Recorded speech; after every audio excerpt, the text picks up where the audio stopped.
చైనాకి Donald Trump big shock ఇచ్చాడు. మరోసారి సుంకాల బాంబు పేల్చాడు డొనాల్డ్ ట్రంప్. చైనా దిగుమతులపైన ఎక్స్ట్రా 100% సుంకాలు విధించాడు. నవంబర్ 1 నుంచి ఇది అమల్లోకి వస్తుందని ట్రంప్ ప్రకటించాడు. ఇప్పటికే చైనాపై 30% సుంకాలు విధించాడు డొనాల్డ్ ట్రంప్.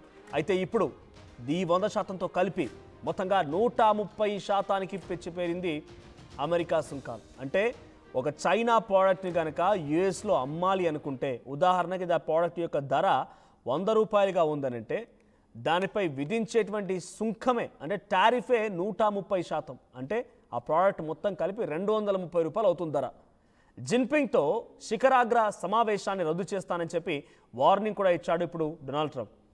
అమెరికాకు వెళ్లే ఖనిజాల ఎగుమతులపైన చైనా ఆంక్షలు విధించడం పైన ట్రంప్ మండిపడ్డాడు.